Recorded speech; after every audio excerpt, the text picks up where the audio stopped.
Previously, the Emperor's husband Fran very flamboyantly introduced himself to the group. Bertrand, Kes, and Isaac all knew that his marriage to the Emperor had been a bit of a scandal, as he was very young for an elf. In addition, Kes knew that there were rumors that he had some fire genasi in his lineage, which was something that many people had issues with. The group were led to carriages, and Fran asked Adria and Zarakir to ride in the carriage with him so that they could have a bit of a chat. Or, more accurately, so that he could gush about how amazing they would look in fancy clothes. The group was taken to the royal seamstresses, where they were each assigned a specific seamstress and numerous assistants.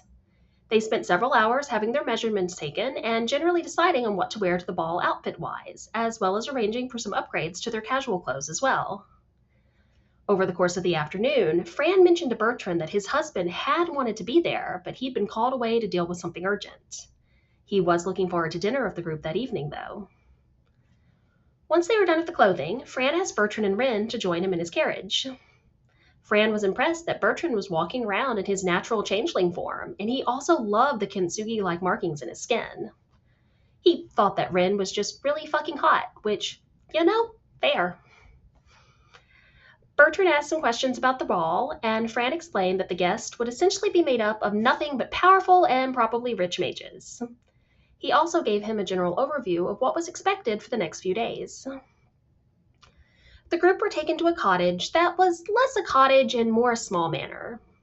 It was built in the elven style, but it was clearly created by mages and not druids. The big rule was that the group couldn't bring anyone with them onto the palace grounds. They had full access to the borough that it was located within, though. Carriages would arrive that evening to pick them up for dinner. Fran mentioned that the Emperor wanted to know more about the state of the Empire in general. Bertrand brought up the fact that some of the things they'd seen might not be entirely positive, and asked if they should plan to skip over anything or be honest. Fran told the group that they should answer questions honestly and tell his husband the whole story when he asked them about things. Kes and Rin both picked up on a hint of excitement in his reply that clearly implied there was more going on than they were aware. Fran headed out to freshen himself up for dinner that night.